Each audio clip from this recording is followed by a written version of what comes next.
샬롬 반갑습니다. 성도 여러분, 10월 18일 주의 날 예배에 참석하신 여러분들을 주님의 이름으로 축복하고 환영합니다. 오늘도 은혜로운 주의 말씀에 힘입어서 또 한 주가 힘있게 승리하며 살아갈 수 있는 여러분들이 되시기를 주님의 이름으로 간절히 소원합니다. 오늘 우리에게 주시는 하나님의 말씀 같이 봉독하도록 하겠습니다. 오늘 우리에게 주신 하나님의 말씀은 이사야서 41장 8절에서 10절까지의 말씀입니다. 같이 한 목소리로 합독하도록 하겠습니다. 시작. 그러나 나의 종 너 이스라엘아, 내가 택한 야곱아, 나의 벗 아브라함의 자손아, 내가 땅 끝에서부터 너를 붙들며 땅 모퉁이에서부터 너를 부르고 내게 이르기를 너는 나의 종이라. 내가 너를 택하고 싫어하여 버리지 아니하였다 하였노라. 두려워하지 말라, 내가 너와 함께함이라. 놀라지 말라, 나는 내 하나님이 됨이라. 내가 너를 굳세게 하리라. 참으로 너를 도와주리라. 참으로 나의 의로운 오른손으로 너를 붙들리라. 아멘. 우리는 몇 주 전에 시편 3편 말씀으로 하나님을 바라보라 하는 제목으로 함께 은혜를 나누었습니다. 하나님을 온전히 바라보며 신뢰할 때 하나님과 우리와의 관계가 두터워질 수 있다라고 말씀을 드렸습니다. 오늘은 나는 내 하나님이 됨이라 라는 제목으로 하나님의 은혜를 나누기 원합니다. 말씀을 시작하기에 앞서서 오늘 말씀의 배경을 먼저 살펴보면 BC 8세기경 아수르가 북이스라엘을 멸망을 시키게 됩니다. 그리고 이어서 남유다를 침공하지만 하나님의 보호하심으로 그 침공은 실패로 돌아가게 되죠. 그 후 아수르는 오히려 바벨론이라는 나라에 의해서 멸망을 당하게 됩니다. 이런 환경 속에서 지금 이사야 선지자는 열방과 세계를 향한 하나님의 계획 속에서 이스라엘의 역할, 즉 하나님의 심판 선포와 구원의 약속, 그렇죠? 그것을 하나님의 자기 백성을 위해 준비해 두신 그런 영광스러운 미래에 대해서 선포하고 있는 말씀이라는 것입니다.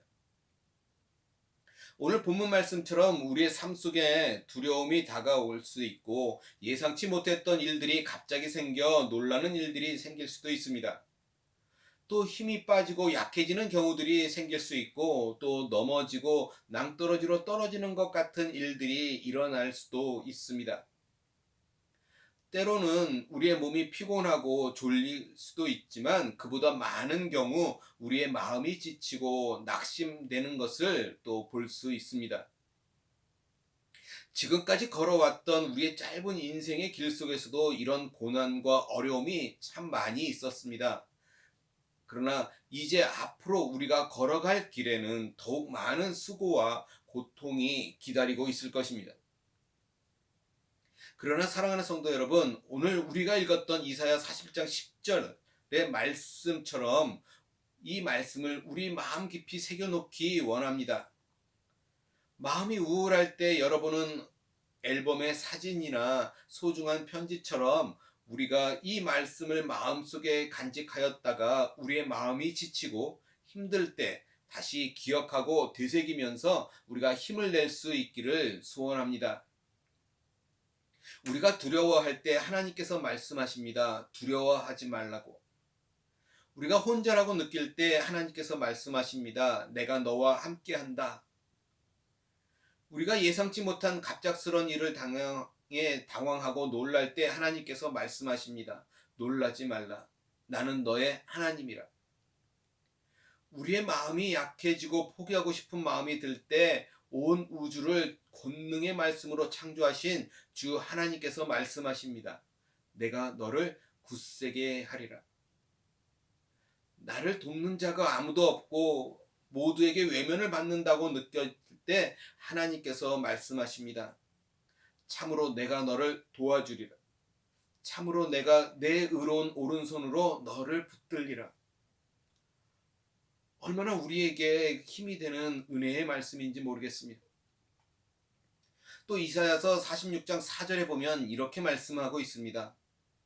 너희가 노년에 이르기까지 내가 그리하겠고 백발이 되기까지 내가 너희를 품을 것이라. 내가 지었은즉 내가 업을 것이요 내가 품고 구하여 내리라.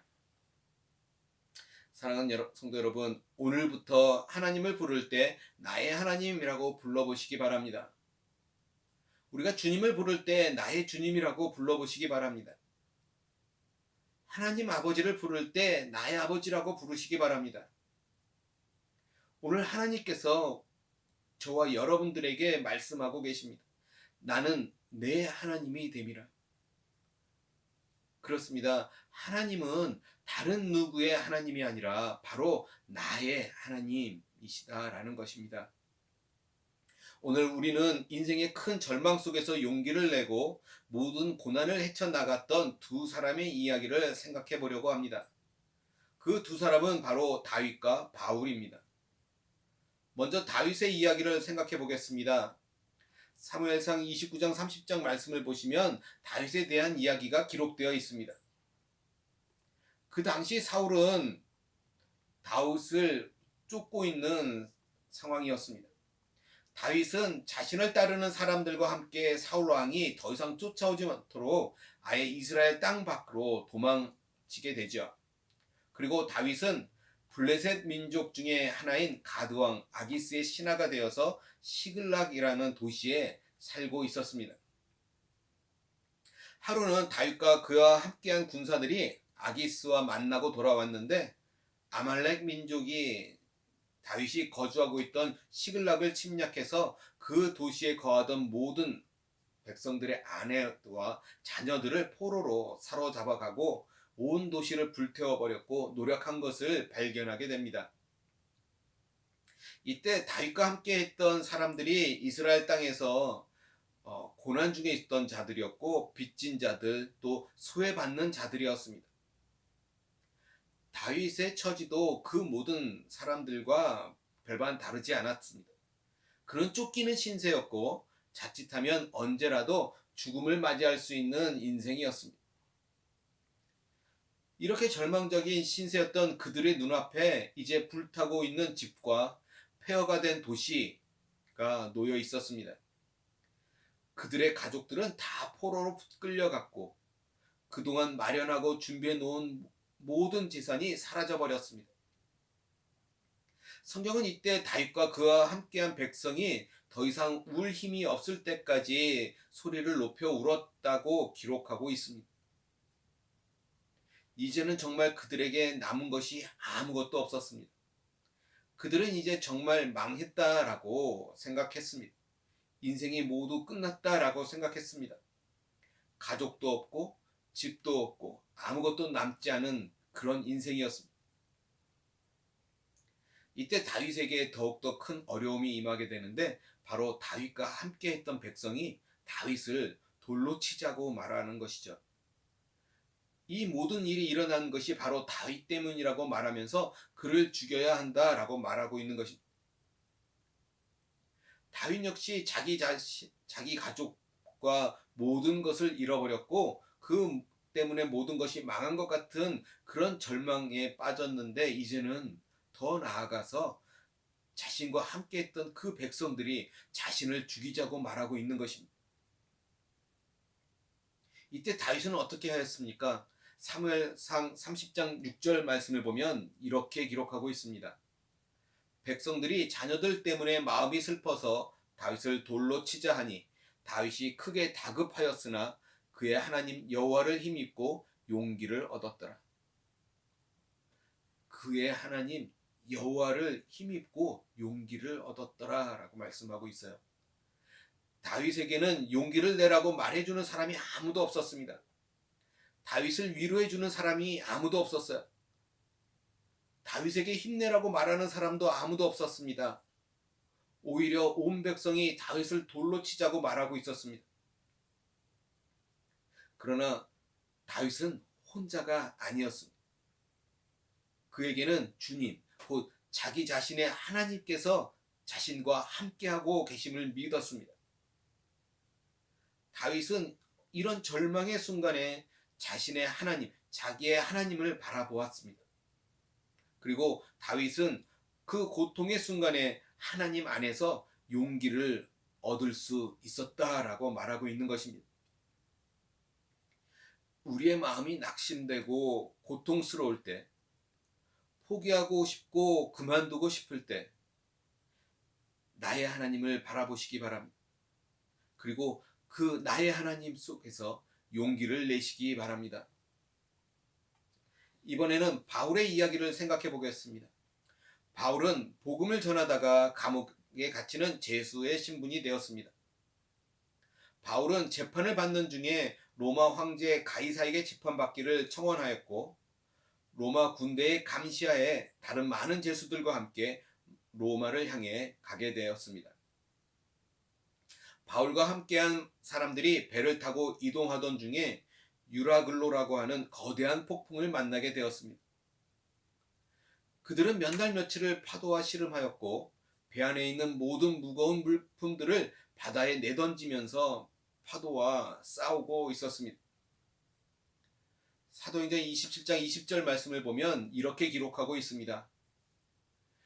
여러 날 동안 해도 달도 별도 보이지 아니하고 큰 풍랑이 그대로 있음에 구원의 여망마저 없어졌더라.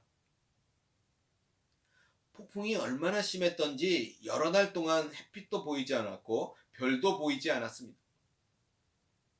늘 바다를 항해하던 전문적인 선원들도 이제 모든 희망을 다 포기하게 되었습니다. 이제 바울과 함께 배에 탄 사람들 중에 어떤 사람도 구조될 것에 대한 희망을 갖지 못하는 상황이었습니다. 그들은 모두 절망했고 이제 자신의 인생이 끝났다라고 생각하고 있었을 것입니다. 그러나 바울에게는 그의 하나님이 계셨습니다. 사도행전 27장 22절에서 25절 말씀을 보시면 이렇게 기록하고 있습니다. 내가 너희를 권하노니 이제는 안심하라. 너희 중 아무도 생명에는 아무런 손상이 없겠고 오직 배뿐이리라. 내가 속한 바 곧 내가 섬기는 하나님의 사자가 어젯밤에 내 곁에 서서 말하되 바울아 두려워하지 말라.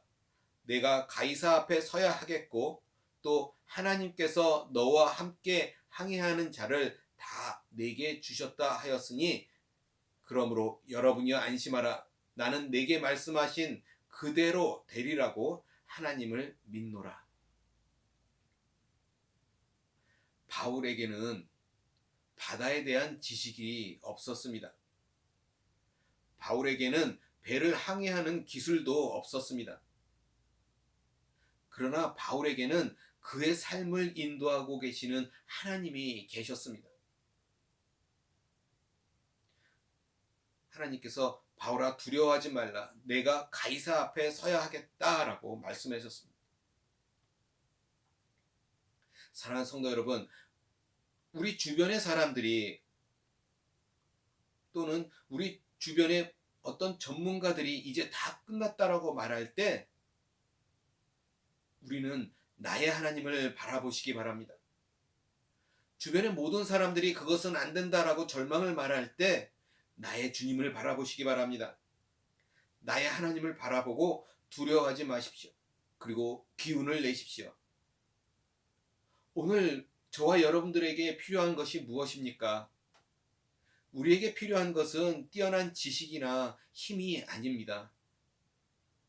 오늘 우리에게 필요한 것은 강한 힘과 싸움을 잘하는 주먹이 아닙니다. 오늘 우리에게 필요한 것은 말싸움에 지지 않는 뛰어난 말솜씨가 아닙니다. 오늘 우리에게 필요한 것은 물질이 아닙니다. 그러면 오늘 우리에게 진정 필요한 것이 무엇일까요? 바로 나의 주님, 나의 하나님이십니다. 오늘 우리는 하나님과 어떤 관계에 있습니까? 오늘 우리는 하나님과 얼마나 가깝게 지내고 있습니까? 오늘 우리는 하나님을 얼마나 기쁘시게 하며 살고 있습니까? 오늘 우리는 하나님과 동행하고 있습니까?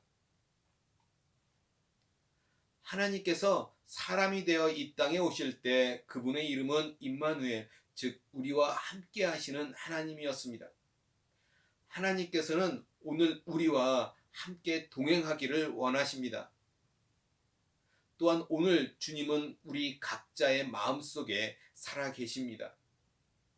우리가 잠을 잘 때나 일어날 때, 길을 걸을 때나 집에 앉아 있을 때나 언제 어디서나 우리와 동행하기를 원하십니다.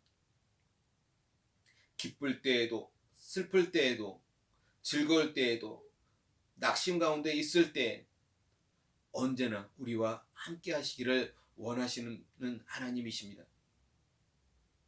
오늘 우리의 마음이 힘든 가운데 있다면 이 말씀을 붙들고 다시 일어서기를 원합니다. 또한 이 말씀을 우리 마음속에 깊이 새기고 간직하기 원합니다. 우리에게 다윗과 같은 절망의 순간이 다가올지라도, 우리에게 바울과 같은 모든 희망이 사라지는 순간이 다가올지라도 우리가 나의 주님, 나의 하나님을 기억하고 붙들며 일어나기를 주님의 이름으로 간절히 소원합니다. 나와 함께 하시는 하나님, 그 임마누엘의 하나님이 오늘 나의 하나님이 되심을 놓치지 않으시기를 주님의 이름으로 간절히 소원합니다. 기도하시겠습니다. 사랑과 은혜가 많으신 하나님, 그 임마누엘의 하나님이, 그 전능하신 하나님이 오늘 나와 함께하고 계십니다. 내 상황이 어떠하든지, 내 처지가 어떠하든지 하나님 그거와 상관없이 그 주님께서 나와 함께하고 계심을 우리가 잊지 않도록 도와주시고, 오늘 말씀이 내가 앞으로 살아가는 삶 속에 큰 힘이 될 수 있는 능력의 말씀이 될 수 있도록 하나님 내 마음속 깊이 간직할 수 있도록 하나님 도와주시옵소서. 그래서 그 말씀이 날마다 생각나게 하시고 또 그 말씀이 내 삶의 능력이 될 수 있도록 도와주시옵소서. 그 말씀으로 또 한 주를 승리하며 살아가는 우리 모든 성도님들 다 될 수 있도록 능력의 하나님께서 늘 함께 하시고 지키시고 보호하여 주시옵소서. 감사하며 우리 주 예수 그리스도 받들어 간절히 기도드리옵나이다. 아멘.